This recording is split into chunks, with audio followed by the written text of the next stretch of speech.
सभी कार्तिक माता की जय। पहला अध्याय। सभी भाई बहनों को राम राम।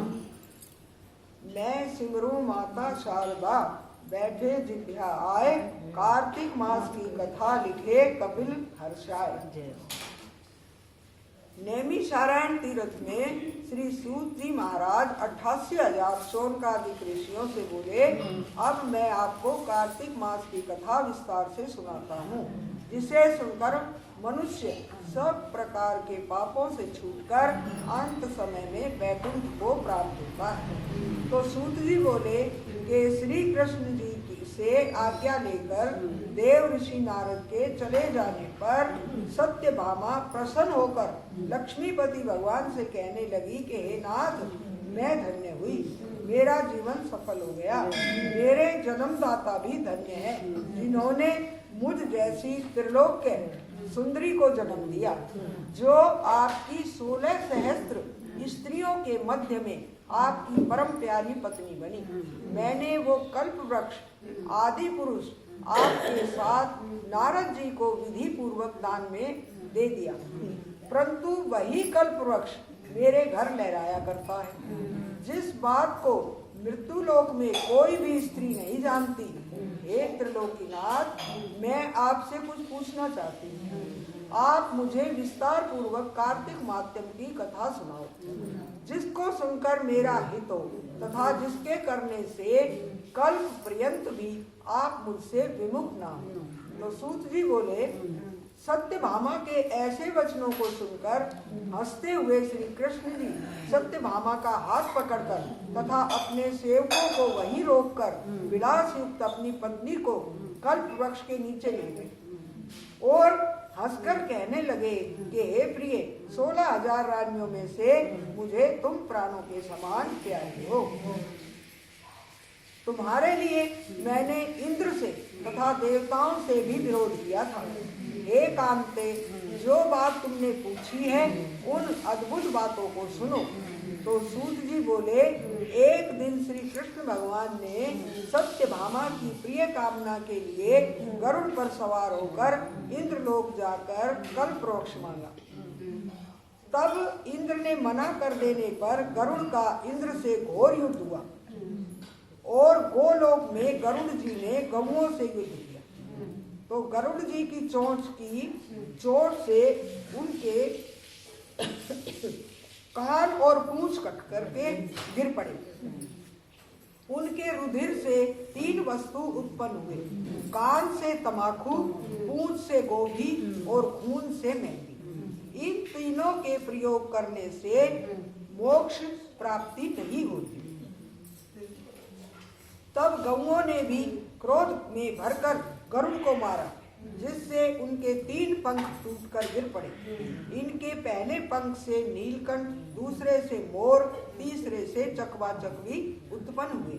हे प्रिय, इनके दर्शन मात्र से ही शुभ फल की प्राप्ति होती है।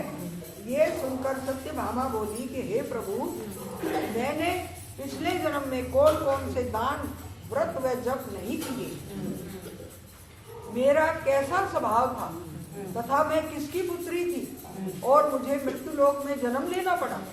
मैंने ऐसे कौन से शुभ कर्म किए जिससे आपकी अर्धांगिनी हुई। तो कृष्ण बोले कि हे प्रिय, जो तुमने पूर्व जन्म में शुभ कर्म किए हैं उन्हें विस्तार पूर्वक कहता हूँ। पूर्व समय में सतयुग के अंत में मायापुरी में अत्रि गोत्र में देव शर्मा नाम का एक ब्राह्मण वेद वेदांत का जानने वाला रहता था। वो रोज अतिथियों की सेवा, हवन और सूर्य भगवान की पूजा किया करता था। उसका तेज सूर्य के समान तेजस्वी था। उसके वृद्ध अवस्था में गुणवती नाम की कन्या हुई। उसका विवाह उस पुत्रहीन ब्राह्मण ने चंद्र नाम के अपने शिष्य के साथ कर दिया। वो चंद्र को अपने पुत्र के समान मानता तथा चंद्र भी उसे अपने पिता के समान सम्मान देता था। एक दिन वो दोनों कुश और समिधा लेने के लिए वन में गए। हिमालय की तलहटी में भ्रमण करते हुए उन्होंने एक राक्षस को आता हुआ देखा। उस राक्षस के आने से भय के मारे उनके सब अंग शिथिल हो गए और भागने की सामर्थ्य भी नहीं रही। तब उस काल के सदृश राक्षस ने उन दोनों को मार डाला। उनके धर्मात्मा होने के कारण मेरे पार्षद उनको मेरे पास बैकुंठ में ले आए, क्योंकि उन्होंने आजीवन सूर्य भगवान की पूजा की। उस कर्म से मैं दोनों पर अति प्रसन्न हुआ। शिव, सूर्य, गणेश जी व देवी, इन सब देवताओं की पूजा करने वाले सब स्वर्ग को प्राप्त होते हैं। मैं एक होता हुआ भी काल और कर्मों के भेद से 5 प्रकार का होता हूँ। जैसे एक देवदत्त, पिता, भ्राता आदि नामों से बोला जाता है। जब वो दोनों विमान पर चढ़े हुए सूर्य के समान तेजस्वी, रूपवान, चंदन और माला धारण किए हुए मेरे भवन में आए तो दिव्य भोग भोगने लगे। बोल वृंदावन बिहारी लाल की जय, कालिक माता की जय। सिमर चरण गुरुदेव के लिखूं शब्द अनूप, कृपा करे भगवान सतचित आनंद स्वरूप। भगवान श्री कृष्ण ने कहा कि हे देवी, गुणवती अपने पिता व पति को राक्षस के द्वारा मारे जाने का समाचार सुनकर बड़ा विलाप करने लगी। हा नाथ, हा पिता, मुझको त्याग कर तुम कहाँ चले गए? मैं अकेली कन्या हूँ, तुम्हारे बिना अब मैं क्या करूँ? अब मेरे भोजन और वस्त्र आदि की व्यवस्था कौन करेगा? घर में स्नेह पूर्वक मेरा पालन पोषण कौन करेगा? मैं कुछ नहीं कर सकती। मुझ विधवा की रक्षा कौन करेगा? मैं कहाँ जाऊँ, कहाँ रहूँ? मेरा तो अब कहीं ठिकाना नहीं रहा।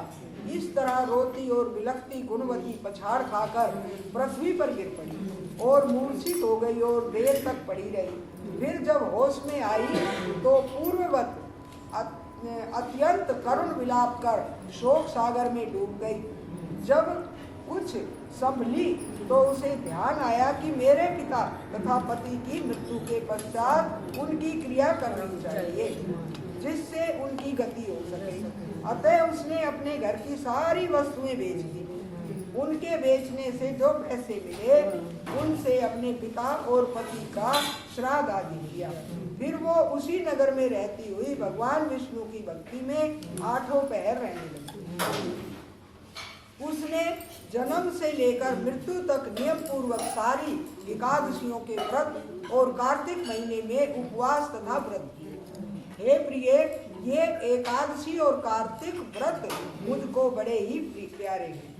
मुक्ति, भुक्ति, पुत्र तथा संपत्ति को देने वाले परम पवित्र हैं। जो मनुष्य कार्तिक मास में जब तुला राशि पर सूर्य आता है तो सवेरे उठकर स्नान करते हैं, व्रत व उपासना करते हैं, वो मुझे बहुत ही प्यारे हैं। क्योंकि यदि वो बड़े पापी भी हो तो भी स्नान व व्रत के प्रभाव से उनको मोक्ष की प्राप्ति हो जाती है। जो मनुष्य कार्तिक में स्नान, जागरण, दीपदान तथा तुलसी के वृक्ष की रक्षा करते हैं वो साक्षात विष्णु भगवान के तुल्य है। जो मनुष्य कार्तिक मास में मंदिर में झाड़ू लगाते हैं और स्वास्तिक बनाते हैं और विष्णु की पूजा करते हैं वो जीवन मुक्त हो जाते हैं। ये सुनकर गुणवती भी प्रति वर्ष मन लगाकर कार्तिक का व्रत और भगवान विष्णु का पूजन करने लगी। हे प्रिय, एक बार वो ज्वर ग्रस्त थी और दुबली हो गई थी, फिर भी किसी न किसी प्रकार गंगा स्नान के लिए चली गई। गंगा तक पहुंची थी किंतु शीत के मारे वो पूरी तरह से कांप रही थी। वो एकदम शिथिल हो गई। तब वो मेरे भगवान विष्णु के दूतों के द्वारा मेरे धाम में आई। उसके पश्चात ब्रह्मा आदि देवताओं की प्रार्थना पर जब मैंने कृष्ण का अवतार लिया तो उस समय मेरे गण भी मेरे साथ आए। वो सब इस पृथ्वी पर यादव बने। तुम्हारे पिता जो कि पूर्व जन्म में देव शर्मा थे, इस समय शत्रुजीत हैं। पूर्व जन्म में चंद्र शर्मा जो तुम्हारा पति था वो डाकू है। और हे भामिनी, तू ही वो गुणवती है। ये कार्तिक व्रत का ही प्रताप है जिससे कि तू मेरी अर्धांगिनी बनी। डाकू की पत्नी भगवान की अर्धांगिनी बनी है। पूर्व जन्म में तुमने मेरे मंदिर के द्वारे पर तुलसी का पौधा लगाया था, वो इस समय तेरे महलों के आंगन में कल्प वृक्ष के रूप में खड़ा है। तुमने जो उस जन्म में दीप दान किया था, उसके कारण तुम्हारी देह सुंदर है, तुम्हारे शरीर में शोभा है और घर में साक्षात लक्ष्मी निवास करती है। तुमने चूंकि पूर्व जन्म में अपने समस्त व्रतों का फल पति स्वरूप विष्णु के अर्पण कर दिया था, उसी के प्रभाव से तुम इस समय मेरी प्रिय भावनी हुई हो। पूर्व जन्म में आजीवन तुमने जो नियम से कार्तिक मास का व्रत किया था, उसका ये प्रभाव है कि मेरा और तुम्हारा कभी वियोग नहीं होगा। इस प्रकार जो कोई कार्तिक मास में व्रत आदि करते हैं, वो मुझे तुम्हारे ही समान प्रिय हैं। वो जो लोग जो तुम्हारे दूसरे जब तक यज्ञ दान आदि करते हैं, कार्तिक मास में किए गए व्रत के सामने उनका फल थोड़ा होता है। यानी कार्तिक मास के व्रतों का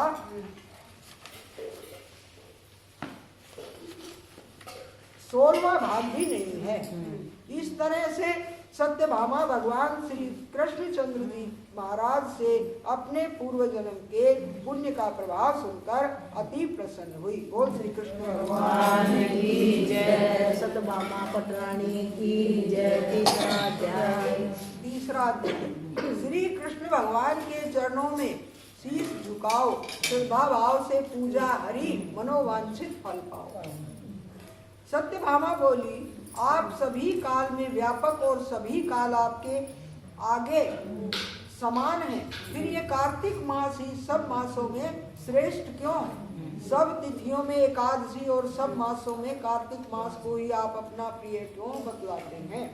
इसका कारण कहिए। तो भगवान बोले कि हे प्रिय, तुमने मुझसे बहुत अच्छी बात पूछी है, मैं तुमको इसका कारण बतलाता हूँ, ध्यान से सुनो।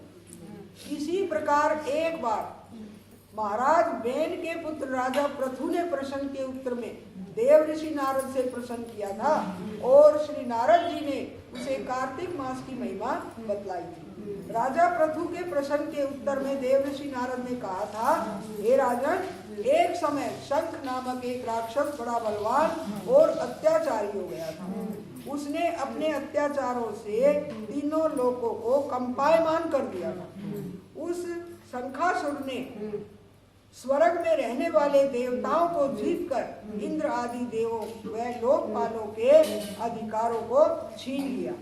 उससे डरकर सभी देवता सुमेरु पर्वत की गुफाओं में कुटुंबियों के साथ बहुत दिनों तक छिपे रहे।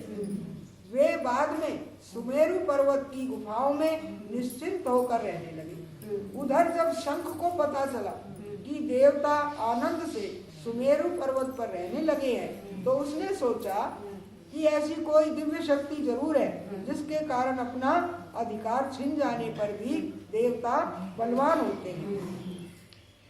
ये सोचते सोचते वो इस परिणाम पर पहुंचा कि वो सब वेद मंत्रों के बल से ही बलवान हो रहे हैं। अगर इनसे वेद छिन के जाते तो वो अपने आप निर्बल हो जाएंगे। तो देव ऋषि नारद बोले, ऐसा सोचकर शंखासुर भगवान विष्णु को सोते हुए देखकर सत्यलोक में वेद चुराने के लिए पहुंचा। उसको आता देखकर भगवान विष्णु ने उसकी नियत जानकर उसके डर के कारण बीज मंत्रों के साथ समुद्र के जल में छिप गए। शंख भी वेद मंत्रों तथा बीज मंत्रों को ढूंढता हुआ समुद्र में प्रविष्ट हो गया, लेकिन न तो उसको वेद मंत्र मिले और न बीज मंत्री। जब शंख समुद्र से निराश होकर वापस लौटा तो उस समय श्री ब्रह्मा जी पूजा की सामग्री लेकर सब देवताओं के साथ भगवान विष्णु की शरण में पहुंचे और भगवान को गहरी नींद से जगाने के लिए गाने बजाने लगे और धूप गंध आदि से बार बार उनका पूजन करने लगे। धूप दीप नैवेद्य आदि अर्पण करने पर भगवान की निंद्रा भंग हुई और वो देवताओं सहित श्री ब्रह्मा जी को अपनी पूजा करते देखकर बहुत प्रसन्न हुए और उनसे कहने लगे, मैं आप लोगों के इस कीर्तन और मंगलाचरण